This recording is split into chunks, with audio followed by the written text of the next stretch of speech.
Ladies and gentlemen, welcome back once again to another fantastic episode of Last Minute Kickout. With myself, as always, Pete Tights, we'd never get joined by the magnanimous, the bald, the paragon of DDPY yoga, one Mr. John Turbo Finley. Hello there. And also joining us is Le Champion, one Mr. Kevin the Belt Stealer Eva. He got me on a moment of weakness, ladies and gentlemen. He got me when I was too tired. Oh yeah. Excuses. Too tired. He was worn down by the champion's lifestyle that he'd been leading for so very long. Oh yes, everybody. It turns out there is a new champion, and what is old is new again. The belt is home. I started the year as the champ, and I'm going to end the year as the champion, as it should be. I'm just going to say that quite possibly once you get onto my level of defenses, then you can call yourself a proper champion. We'll find out, obviously, because I'm kind of glad that one of us did win the belt, because we were just losing the will to live, frankly. Yes, I'm pleased. It got to the point that neither of us wanted to challenge for it out of boredom. Yeah, which is I'm tired of losing. We were trying to lose the opportunity to challenge for it. I mean, so rather the belt get hoofed around once every 6 months than once every month. Basically. Let's be fair. Well, rather it gets hoofed around, a week and a bit before we were all going to meet up. that was kind of helpful. It was timed. It was well timed. Anyway, the belt is here. The belt will stay here for the time being, anyway, because there's not going to be anything of note, I think, until the end of the year now. So you mean except TLC's happening like this? When's TLC happening then? This Sunday. Oh well, you've got to do a thing challenge anyway, the pair of you. So. No. I missed to get in my rematch. Oh clause. fuck your rematch! You're not getting. Hey, WWE don't do fucking rematch clauses anymore. You're not getting one either. You're not getting anything. You get a nice little challenge there. If number one contender needs to be set out. Yes. For when? I was gonna say. Well, actually, first pay-per-view of the year. First pay-per-view of the year. I think that's a good one, actually. Irrespective of me holding this belt, I would actually say that. I was gonna say if it was gonna be. How about number one contendership to face at the Royal Rumble? When is the Rumble? January. Oh, that's a good one. Yeah, we'll go with that. Go with Rumble. Cool. 30 men. Right. Fighty men. Lots of fighty men. Ladies and gentlemen, we are here to talk about Survivor Series 2019. Where we actually had a pre-show that counted this year. It did, apparently. Didn't it? It was bizarre. Mostly only because otherwise Raw would have left with nothing on the scoreboard, which was entertaining. Before we go any further, what a glorious era we're in. That Raw, that show that had to look strong, had to be big dog strong. Big dog strong. Even though Roman Reigns is not part of that brand. 20 years. Even when they didn't win these types of events, somehow it was made to seem like they really were the winners, really. They got kind of spanked here, didn't they?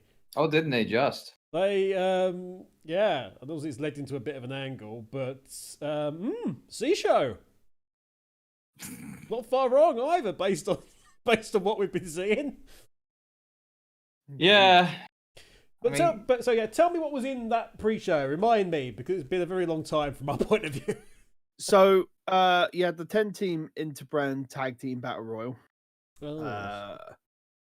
Which is where SmackDown got the first win, and you had an Interbrand triple threat match for the NXT Cruiserweight Championship, and then you had the Champions triple threat tag team match. Of course, the Cruiserweight title now officially part of NXT as opposed to 205 Live. Is 205 Live just no more now? Every 205 live show keeps getting cancelled right now. Yeah, because I remember reading something about that. It's like, oh yeah, the second one in the row's been cancelled. It's like, has it now? Like, Well, Full Sail will appreciate cruiserweights. I'll say that at least. They'll get a raucous crowd there for them doing their craft. Yeah, but of course it's obviously that cruiserweight match. I felt was obviously the best match out of the lot. Because I mean, obviously it's like Leo Rush and was it Tozawa? And who was this? Who was the SmackDown representative for that? It wasn't Mustafa Ali because he was in the SmackDown representative was Kalisto. Kalisto. All right. So yeah. But no, it was good. You know, it was like a cruiserweight affair. It's just because obviously I was one who watched War Games that happened beforehand. It didn't have like they had a triple threat match in that one where it was like Killian Dane, Pete Dunne, and what's his face? Damien. Damien Sandow was in there. No, that's who it was. We'll stick with it. It's like Dijakovic. I think that's his last name at least. Steve. But that triple threat match had a lot more fluidity rather than this triple threat match that was for the cruiserweight title, because the three men was able to work each other much better than the cruiserweights did. The cruiserweights did good high spots and whatnot, but other than that, it was just standard affair from the cruiserweights, but still strong enough for the pre-show. So, or being the best out of the three. We say that's more of a benefit of people working together on a semi-regular basis versus people who are. Because actually, that was that. In all seriousness, that was the risk with this pay-per-view in throwing NXT into it. That you had that situation whereby, okay, well, you might get, might have the Raw and SmackDown people who have worked together before, and maybe one of the SmackDown people have gone to NXT for a little bit or something like that. But there was a heck of a lot of, well, they've not faced each other before, and that can lead to problems, as we know, if you're not familiar with style. So yeah. It was interesting. I was busy, so I didn't really catch Survivor Series until the main show. But I did catch up on the pre-show stuff. I mean the tag affairs, the battle royal, and then the actual freeway tag is just meh. I found the tag kind of confusing. Was it like if one half of you's eliminated, you're all eliminated or something? Yeah, I didn't hear that first of all. It was like, oh, okay, well, one time it's like, well, one of the team members still there. Oh, apparently they've all gone now. Okay, it felt a bit of a weird one. I don't think they made the most of the actual stipulation as a result. No. But anyway, yeah, bizarre. But no, with the results, what was it? Like you said, Pete, the SmackDown representative won the Battle Royal. The NXT representative won the Cruiserweight Championship match, so it was a retain. And another tag team championship. Yeah, the Viking Raiders was able to do that. So we went into the show with the pre-show meaning nothing. Yeah. But it was even though you had Xavier Woods on Twitter saying it actually means something this time, it's like it wouldn't mean anything. Sorry, Xavier, but yeah, even though it counted towards the score, it was even. It was like going into the main card with all duck eggs. Yeah. It was really bizarre because it literally meant that the last two matches meant nothing with the way it worked out. Yeah.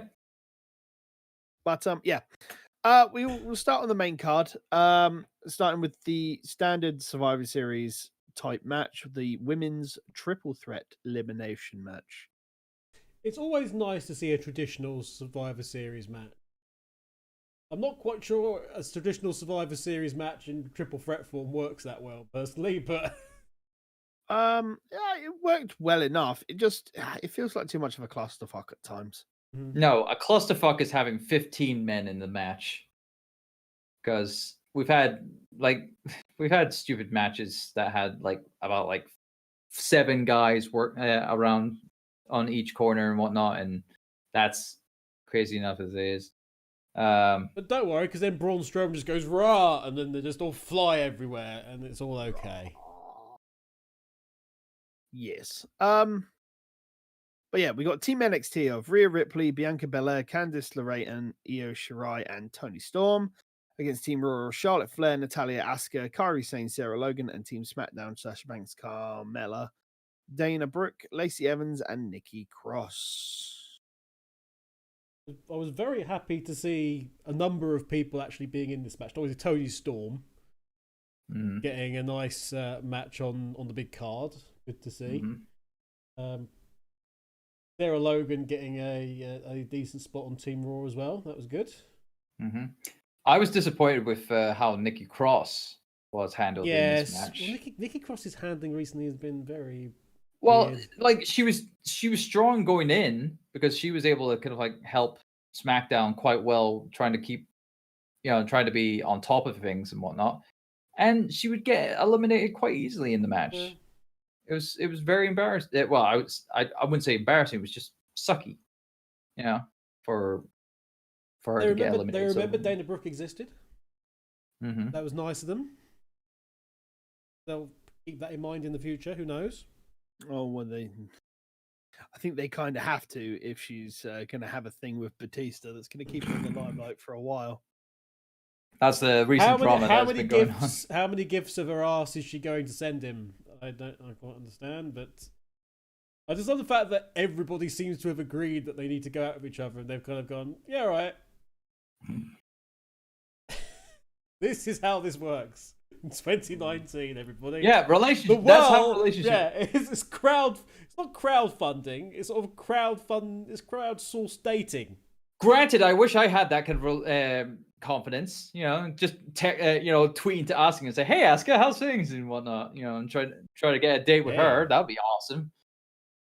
Wish I had that kind of confidence. But no, I'm not a big buff dude like Batista is. You haven't. Are you saying you haven't got a legendary penis? Oh well, I haven't actually talked. I haven't been in the presence of Rey Mysterio, so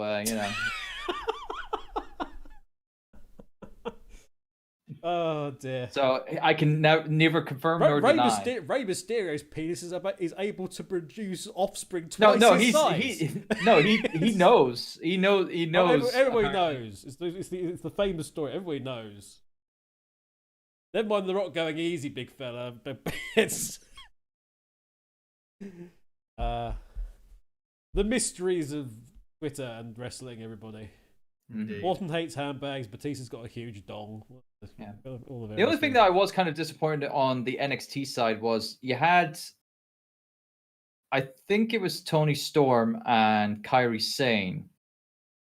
No, it was Io Shirai. Sorry, Io Shirai getting injured and leaving the match, thus eliminating him from the match, and that actually there was a lot of that happening in the elimination matches that happened during the show. There's always one, isn't there? They're injured, and then I've got to go. Yeah, but or if something like a person walks out, but they're not actually officially eliminated or what, and then they'll come back. Or something like that. Which we'll get to later on in the other match. But no, it was they are injured. They're sent to the back, and it eventually comes down to Rhea Ripley going up against I think it was Sasha Banks and Natalia, I think it was, for Raw and SmackDown. Might be. Aye. It was And a very memorable match, guys. So. But no, well, I actually remember Rhea Ripley. I'm expecting for the reason we're not entirely sure. It's like, well, yeah, but Rhea Ripley obviously was showing dominance, obviously, you know, because they actually are right behind Rhea Ripley to being like one of the kind of like strong, dominant kind of like females in the NXT women division, you know, essentially, to obviously lead to her being strong to go up against Shayna Baszler for the title on NXT, because it was also the case when they did War Games the night prior. You know, Rhea Ripley stood tall during that match in a very under heavy odds on that one as well. They ended up being like 4-on-4, and Ripley was able to, you know, get the win after being screwed over. But no, it's like Rhea Ripley, like how they finished off the match. Rhea Ripley was in the bank statement or something like that. I think it was Sasha Banks that was the last to be eliminated from the match. And you had Io Shirai and Toni Storm come back to try to help Rhea Ripley in the match. So they were feigning an injury. So, okay, so you got yourselves eliminated only to just come back and try to help Ripley. And for some reason, many people perceived it as a heel kind of like method for the or angle on this match and whatever. But many people like NXT, and the people who like NXT thought things like, "What a brilliant ruse! What a brilliant plan! It worked out perfectly. Go NXT." So it's like, it's confusing. It was confusing. I mean, granted, I was happy with the NXT win because, you know, I was expecting that, you know, NXT was going to have strong dominance in this. And lo and behold, it would be coming from the women's side more so than anywhere else. So, but yeah.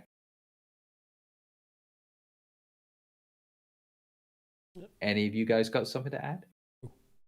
It was enjoyable. Unfortunately, them coming back was kind of noted. Like, it was easy to read that it was going to happen. It was kind of annoying, but it was a good match overall. And going from one good match to another, Roderick Strong versus AJ Styles versus Shinsuke Nakamura in another interbrand triple threat champions match. This result certainly caught me and Pete off guard. Yeah, to put it mildly. But yeah, pretty good match. Got AJ and Shinsuke doing their thing in a more comfortable setting now, and Roderick Strong can pretty much go with anybody. So it was a good mix. The secondary belts. Yeah, Roderick Strong is a great worker through and through. Just promo is a bit on the lack side. That's why he's paired with Undisputed Era, because the majority of Undisputed Era have great promo skill, especially Adam Cole. So he needs to bounce off of that to, you know, be better and whatnot. So, but overall, the ring work was amazing from all the guys. Before we continue on to the match, obviously, the IC title got changed recently on the lead up to SmackDown. What's your thoughts on the design? I think the way I described it was it looked like the Cruiserweight title's evil twin. It looked like somebody found the original missing AEW belt and repurposed it. Well, I was more looking at it as like a sort of like a homage to New Japan to a certain extent, and it's only fitting that it's being held by a former New Japan pro wrestler in the way of Shinsuke Nakamura. So, but let's think about that, okay? Why would you do this? This is WWE in a nutshell. So you're gonna go and change the belt. Fair enough. People have their own thoughts as to why that was done. Whether it was or not is kind of in the eye of the beholder.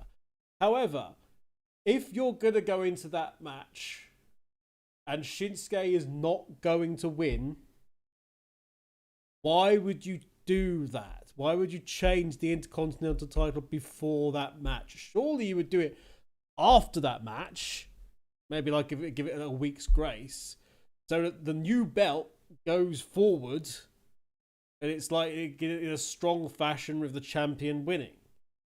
What they did instead was they got rid of the old belt, brought in a new belt. Hey, look, he's got a shiny belt. Oh, he's lost. It seems really dumb in terms of timing. And kind of done for the sake of doing it, as opposed to any other real reason. that's fair enough. Did they? Was it like, the sales of the Intercontinental belt's gone down a bit? Let's get a new version of the title. Oh God. Nobody was expecting it. Nobody really wanted it. And it sort of just happened that people have gone, well. It looks so different compared to every other belt currently as well. Yes. Now. Well, yeah. Hopefully in time we'll get a redesign of the main belts again, because big logo old. And it doesn't.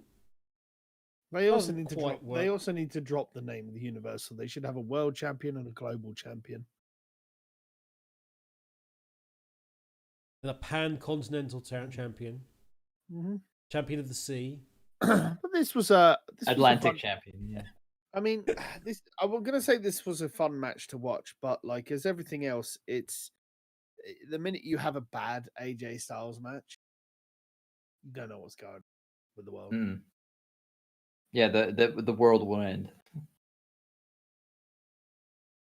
AJ Styles is just one of those guys that can. He's like. I'm tempted to say he's got that Brett quality about him. It's like how can you have a bad match with AJ Styles? In the same way as how could you have a bad match with Bret Hart? Yeah, as it used to be said, it's like have a bad match with Bret Hart. Wow, how have you done that? If you have a bad match with AJ Styles, I'll give you a clue. It wasn't anything to do with him. No. But yeah, fair enough. But yeah, NXT looking strong with strong. Big surprise. Considering the caliber of performers he was up against, big rub for Roderick. I mean, granted, he acted like he has been with Undisputed Eras to try to get the sneaky win because he took advantage of, I think it was Styles Clash. Yeah, he did. Shinsuke Nakamura, and then took him out and finished the old shove through the ropes.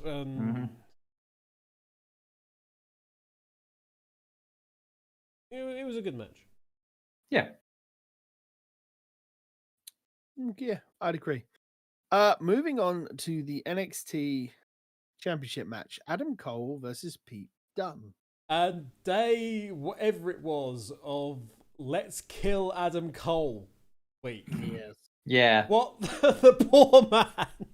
Oh, now, of course, the night prior, he was in War Games, and boy, was he not supposed to be in this match after he went through War Games, because he took, what was it? I think it's called the Fair Tale Ending. I think from basically Ciampa put Adam Cole through 2 tables from the top of the cage in War Games, the absolute top of the cage, not the bottom, not the top of the rope, not the middle rope, not halfway up the superstructure. the top of the cage, through 2 tables, and it exploded. It was crazy. And Adam Cole, I'm glad that both of them were fine afterwards, like being able to kind of like recover from that, especially Adam Cole, because I mean, granted, him trying to sell his injuries and whatnot from the night before, obviously. I mean, granted, no one can do a better sell job than Kevin Owens, in my opinion, because last time Kevin Owens kind of like got destroyed after a pay-per-view and came out the night before, he knew how to sell. He knew how to sell that. But Adam Cole tried a little best to sell it and whatnot. Although Pete Dunne, he was in that triple threat that I was talking about earlier, and he won it to get this title opportunity. It was like, he somehow injured his knee, and it's like, I don't remember the match, being that bad to him to injure his knee, but oh well. But he was working it. It played into the match, and of course, Adam Cole, Pete Dunne, bloody good match, as expected from two NXT veterans. Yeah, it's one of those things. Again, it's in that same sort of bracket. You can't really have a bad match with Pete Dunne. No, but and from a storyline point of view, and a pure booking point of view, it actually really made sense that they went with Pete Dunne. The main WWE audience knows who Pete Dunne is because he's made multiple appearances over the last 3 years. They know what he's like. They know of his reputation. They may not necessarily know of Adam Cole. They might have heard of Adam Cole but they certainly know about Pete Dunne. And then you've got that reputation of the body manipulation, the injury manipulation, and coming into the story with Adam Cole. He's bashed up to the blazes. Pete Dunne's got his own little thing that's going on, so it becomes a little bit more tactical. But they're still both two wrestlers who can be quite brutal, and obviously Dunne especially. So it was an interesting sort of additional flavour to the match that I think resonated with the audience quite well under the circumstances. The fact that obviously you've got a challenger who they recognise, a challenger that they respect, and someone that they know as they know that he's held a tertiary belt for a considerable amount of time in the UK Championship. Can it be tertiary when NXT is the A show and the top brand? NXT UK is below NXT, therefore it's a tertiary belt. Or that's if you can find it, of course, because it's been nicked. As of this recording, yeah. And if you've got it, get it back. And the poor bastard's passport. Yeah, or he will chop your chest. He'll murder you. Chest. He'll murder you. It's for your own good. But yeah, like I said, a really nice match. You couldn't possibly ask. Fair play to Adam. I mean, wrestling's not exactly easy job as it is in terms of road, but we aren't joking when they said they've done their best to try and kill Adam Cole over the last couple of weeks. And in terms of the schedule and the matches that he's been in, that will have been noticed by people that aren't called Triple H. Yeah. That reputation will have been noted. And I think when Adam Cole does make the jump, and he will eventually make the jump, I suspect, land somewhere that isn't, and it'll probably bring the Undisputed to him, and then probably turn on them, get rid of Rick Strong. No. Or they'll get rid of somebody, because we can't have 4 people here. We only do trios. Now. But I suspect when he does finally make the move, he'll have a very nice run. Because that's the type of thing. That's the type of thing. Not only betters and the connectivity, not in spades, but that workhorse going through. Always something that people with grapefruit like to see. The The Fiend, Bray Wyatt versus Daniel Bryan for the Universal Championship.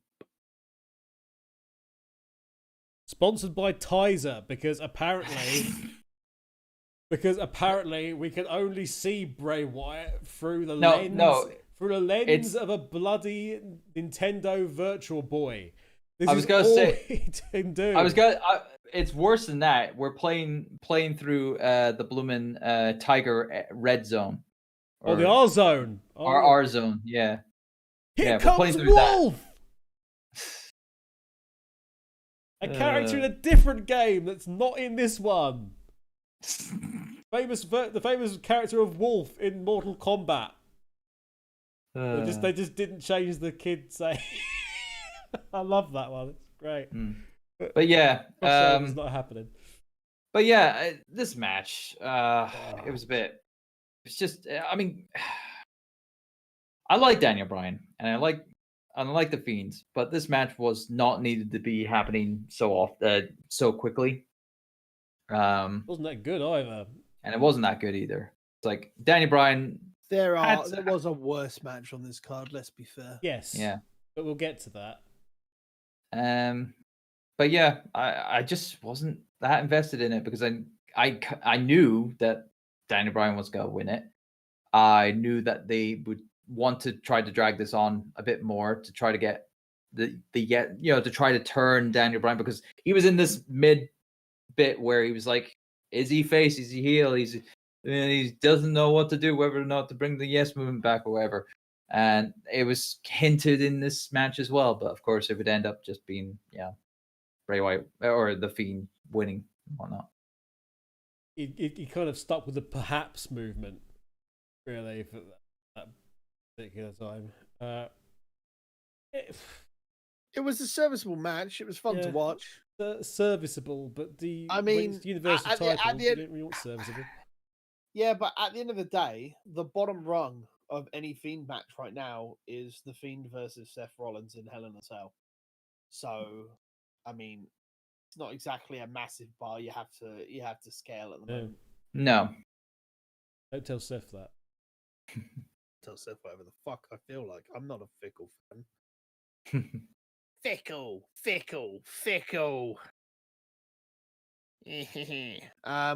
I was wondering how long we'll get through this.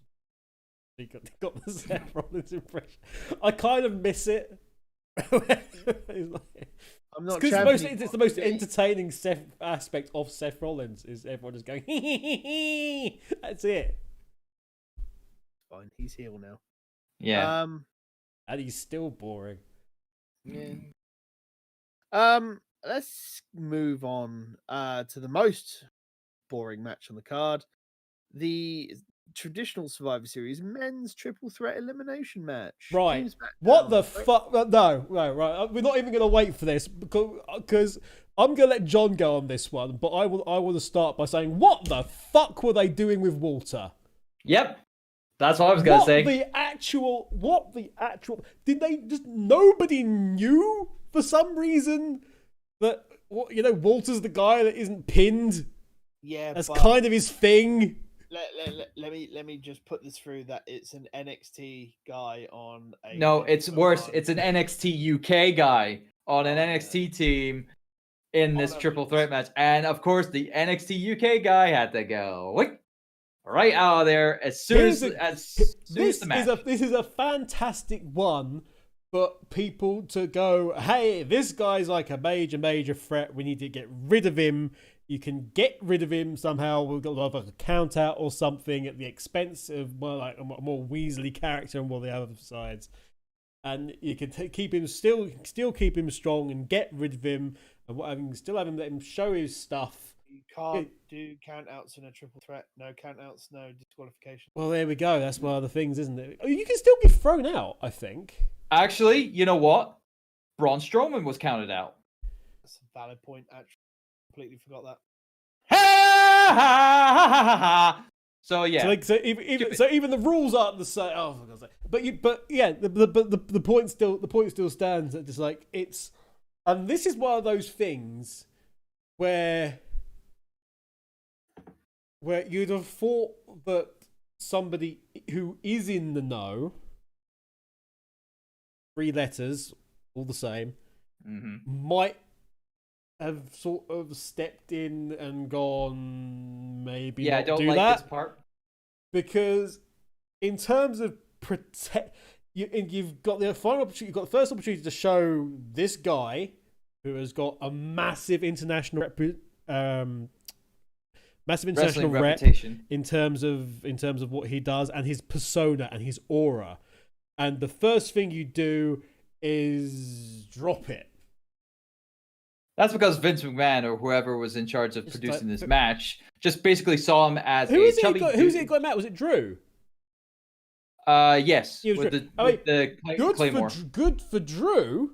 Yeah. And it may be something that they can do in terms of building towards stuff with NXT UK, because we know Drew keeps saying about wanting to do stuff with NXT UK, and that'd be a way of doing it, but they're not planning this ahead because it's in WWE. No, just Claymore. Boom, done. Yeah. See you next Tuesday. It's terrible. Anyway, but I pretty much just went F this. Yeah, my brain just went, wow, they've just done that, and my brain gave up on the match at that point. They did Kevin Owens dirty as well. It was a pretty shit match all the way around. Yeah, except for the end. Keith Lee was amazing, and Keith Lee pinning Seth Rollins is a big thing. Yep. I'm not going to make the obvious reference. As much as we shit all over Rollins, Keith Lee pinning Seth is a big. Okay, that's the incredibly frustrating opposite side of the coin. In that, for all they managed to fuck up Walter, they made Keith look like an absolute star. Yeah. And it's just getting stronger with NXT now with some of the trust me, that, and also the gif going around where he's rising behind Finn Balor. Oh god, yeah. And what was it? One podcaster mentioned him as the Loch Ness monster rising from the waters. Is just he's not giant haystacks. What are you talking about? Yeah, I was gonna say. Well, he's almost got the build, but he's not that big. He's probably like about a third less. Where's World of Sport season 2? Let's get him on. Indeed. I think right. Moving onwards. Brock Lesnar. SmackDown won that one. Brock Lesnar with Paul Heyman defeating Rey Mysterio in a no-holds-barred match for the WWE Championship. I quite like this. The ending was pretty good. Yeah, I mean, it was got to be standard affair of like Rey Mysterio trying to get one up Lesnar, and then Dominic, Yay! after selling the injury for weeks on end, which is great storytelling, because normally when people kind of like get attacked by Brock Lesnar, they're either right back the next week or at least 2 weeks time. But by the second, oh yeah, superhuman healing. No, he's a kid. Yeah, and he was. So he was hurt, and he sold it well. And he came in to try to, take out Brock Lesnar and take him out with the steel pipe and whatnot. I think it was like double frog splashes. One from Ray, one from bloody Dominic. Good frog splash as well. Oh yeah. Actually. The one that was done by Dominic. By God, I'm sure he was like rewatching his father's tapes over and over again. Oh wait. Sorry. No. The biggest thing that entertained me in this match is the fact that I turned around and I said at the beginning, I said this in predictions as well, that Brock was going to win by grabbing Ray out of the air with some Skyward-based bullshit, and he did.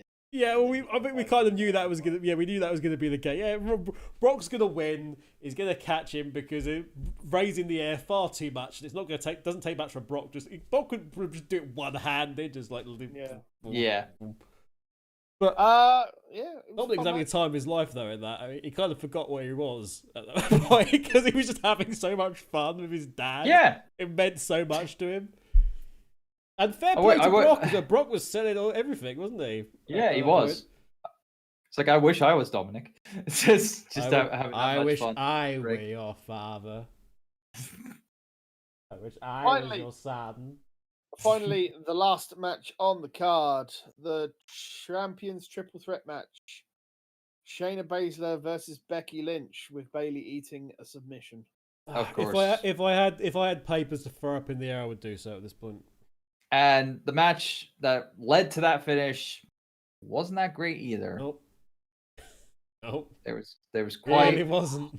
It wasn't a fun match. It was literally like, it felt like it was just Shayna versus Becky with Bayley just waiting there. Flavor. Yeah. But Bayley was there just waiting, and that was so frustrating.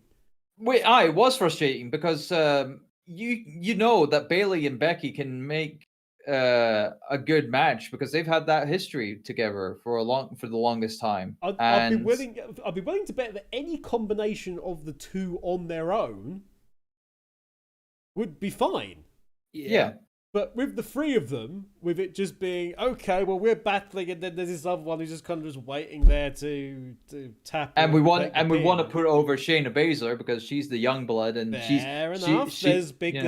There's bigger plans in terms of Shayna, and with the so yeah, and that would make sense. In fact, technically you're pissing off two of the WWE four horsemen, aren't you, in that match? But yeah, it was a pity. This, I don't know why this went on last. I think it was supposed to be for the fact because Becky Lynch is pretty much the top person in the car on the company. Yeah, but then like. And you had the storyline with like Shayna Baszler being Ronda Rousey's kind of like friend in the MMA Four Horsewomen. People started muttering about that when that was coming up, and it was on last. It was like, oh god, is she coming back? Yeah, so many people were thinking with that hype and whatnot, it would gain more attention to make it obvious to put her in, put them all at the end. But it just didn't pan out well for it to be a final match on the card. It just wasn't that great. You could have probably put the men's Survivor Series match at the end because at least with the finish for that one. Although granted, it obviously wouldn't meant matters because at that time SmackDown wouldn't have won it. It would have been like a pity point essentially. But the finish where you had Roman Reigns giving respect to Keith Lee would have been a good ending to Survivor Series, I think. I want to point out that there was no real screw job. No. It was like Shayna Baszler tapped out Bayley with simple fashion and whatnot, and then afterwards Becky got her face pop by just attacking Shayna Baszler after the match. The heel successfully tapped out the other heel. If you think of it that way, it sounds awful, doesn't it? Mm-hmm. Yeah.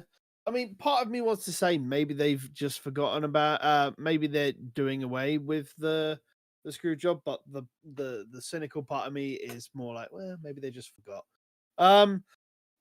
That was Survivor Series. Your quick thoughts, guys? It was okay in parts, just not that interesting overall. It could have been better. Could have had better work, a better work rate from some of the guys. And it was just because I watched War Games beforehand. It's like some of the wrestlers who were in War Games and had matches in War Games weren't like selling quite well. Like some of the guys that was in the men's elimination match and whatnot. They didn't sell too well. They're kind of like, fatigue from the night before, and that threw me off a bit. But I thought it was okay, but nothing nothing to shout home about. I mean, granted, I was happy that NXT had the, the best kind of like night, the best night out of the lot, in terms of like victories, but just overall matches was just meh. Yeah. Kev? I agree with Turbo in that the devil is very much in the detail with things like this, and if you're going to have effectively a pay-per-view lead into a pay-per-view, then things kind of need to matter in that. It was, I don't know about Survivor Series. I certainly didn't survive more than a single session without having to just give it a bit of a rest. I think I watched Survivor Series over about 4 nights because there was just very little there to grab you, and all the stuff that they sort of, I wouldn't say fought or hoped, but assumed would grab you, didn't. Yeah. There was the things that were kind of, set in stone as, well, that's gonna happen, aka, the rest of it that happened and didn't really mean anything, and we knew Bailey was gonna lose, and it was like, oh, that's the most notable thing that we were happy about was Keith Lee getting a good showing. That was it. What happened there was that in a 15-man match, you got one person right. Yeah. Anyway, scores on the doors. Let's wrap this up a little bit. Mr. Turbo. I'm going to give a 5. Just average. Just a 5. Mr. Kevin. I'm also going to give it a 5. I honestly can't vote it lower, and I can't vote it higher, if that makes sense. It is what it is. What it is forgettable. I'm going to give it a 6.5. Fair enough. What really stood out for you? What really stood out for you during the pay-per-view? I just enjoyed it from pillar to post. A couple of down points, a couple of standout, shocking moments, and a couple of boring parts. But overall, it was enjoyable. I had fun. I think this just mood as a whole sort of sums up Survivor Series. It's all like, well, I mean, the thing that brought it down for me is I lost my goddamn belt. Yes, ladies and gentlemen, that was Survivor Series 2019 with the LMKO crew. You can find us in all the usual places, and thank you very much for watching. I think the next video that we'll be doing at some point will be the number 1 contenders predict off between myself and Turbo for TLC when they finalize the card after SmackDown. If they finalize the card, it's WWE at the end of this year. Hell, I've already heard that they've pulled a match already, so it's all good. They've pulled a match that wasn't necessarily on there. They don't know what they're doing. Don't know what you're doing. Ladies and gentlemen, you can find us all the socials and everything else. You should know by now. We've done enough of these episodes, and they'll be all in the details below. And everything else from myself, from Turbo, from Kev.